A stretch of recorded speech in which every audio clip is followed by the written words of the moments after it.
কংগ্ৰেছৰ নেতাবিলাকে অলপ স্মৃতি শক্তি তেওঁলোকৰ কমি গৈছে যে কংগ্ৰেছৰ শাসনকালত অসমত সংখ্যালঘু সুৰক্ষিত নাছিল আৰু কংগ্ৰেছ দলটোতো আজি ভাৰতীয় জনতা পাৰ্টিৰ নেতৃত্বত চৰকাৰ হোৱাৰ পিছত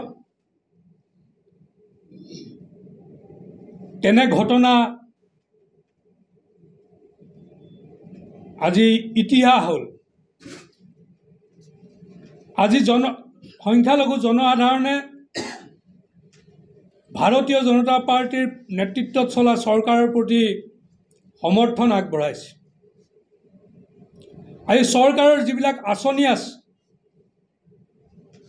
সেই আঁচনিবিলাকত সংখ্যালঘুসকলে কোনো অসুবিধা নোহোৱাকৈ আঁচনিৰ সুফলবিলাক পাবলৈ সক্ষম হৈছে। কিন্তু কংগ্ৰেছৰ দিনত সংখ্যালঘুৱে আঁচনিৰ সুবিধা পাবলৈ হ'লে কংগ্ৰেছৰ দালালৰ কাষ চাপিবলগীয়া হৈছিল। উপঢৌকন দি সংখ্যালঘুৱে চৰকাৰী আঁচনি পাবৰ কাৰণে সক্ষম হৈছিল। যি সংখ্যালঘুৱে কংগ্ৰেছৰ দালালক উপঢৌকন দিব নোৱাৰে সেই সংখ্যালঘুৱে চৰকাৰৰ আঁচনিৰ পৰা বঞ্চিত হৈছিল। গতিকে আজি সেই পৰিৱেশ নাই। আজি সংখ্যালঘুৰ ছাত্ৰ ছাত্ৰীয়ে হওক, সংখ্যালঘুৰ নিবনুৱাই হওক, সংখ্যালঘুৰ কৃষকেই হওক, সংখ্যালঘুৰ মহিলাই হওক, সকলোৱে কোনো উপঢৌকন নিদিয়াকৈ কোনো ৰাজনৈতিক নেতাৰ পদূলিত জপনা খুলি বাৰান্দাত 2 ঘণ্টা 3 ঘণ্টা অপেক্ষা কৰি নথকাকৈয়ে এই আঁচনিসমূহৰ সুফল পাবলৈ সক্ষম হৈছে।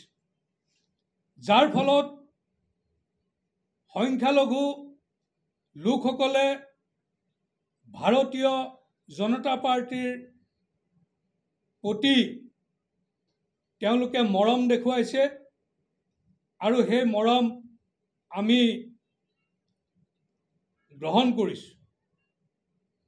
আজি ৰকিবুল হুছেইন ডাঙৰীয়াৰ যিটো ৰাজনৈতিক ইতিহাস 2001 চনটো বাদ দিলে 2006 চনৰ পৰাই ৰকিবুল হুছেইন ডাঙৰীয়াই কেৱল মাত্ৰ ভয় ভাবুকি আৰু সন্ত্ৰাসৰ ৰাজনীতি সামগুৰিত চলাই আছিল। সামগুৰিৰ বাহিৰৰ মানুহ আনি হ'লেও সামগুৰি বিধানসভা সমষ্টিৰ জনসাধাৰণক ভয় ভাবুকিৰে ৰাজনৈতিকভাৱে বন্দী কৰি ৰাখিছিল। আজি ভাৰতীয় জনতা পাৰ্টিৰ নেতৃত্বত ৰকিবুল হুছেইনৰ সেই ভয় আৰু সন্ত্ৰাসৰ পৰা মুক্তি বিচাৰি সামগুৰিৰ জনসাধাৰণে ভাৰতীয় জনতা পাৰ্টিৰ পক্ষত মতদান কৰিছে। যে কংগ্ৰেছৰ শাসনকালত অসমত সংখ্যালঘু সুৰক্ষিত নাছিল আৰু কংগ্ৰেছ দলটোতো সংখ্যালঘুসকল সুৰক্ষিত নহয়। কংগ্ৰেছে সংখ্যালঘুৰ সমস্যা সমাধান নিবিচাৰে। কংগ্ৰেছে সংখ্যালঘুৰ মাজত কেৱল দালাল ৰাজ সৃষ্টি কৰিব বিচাৰে। কাৰণ তেওঁলোকে কৰা সংখ্যালঘুৰ প্ৰতি যিবিলাক কাম কৰিছিল সেইবিলাকো তেওঁলোকে পাহৰিছে আৰু লগতে এইটোও পাহৰিছে। আমি ভাৰতীয় জনতা পাৰ্টিয়ে কৈছোঁ যে আমাক ন্যায়ৰ ভোট নালাগে, কিন্তু তাৰ পিছতো আমি 3-4টা বাক্য আমি কৈছিলোঁ যে আমি প্ৰথমতে এই মানুহখিনি যিখিনি মানুহৰ কাৰণে কংগ্ৰেছে একোৱে নকৰিলে এই মানুহখিনিৰ কাৰণে আমি কাম কৰিম আৰু কাম কৰিলে তেওঁলোকে এদিন নিশ্চয় আমাক ভোট দিব।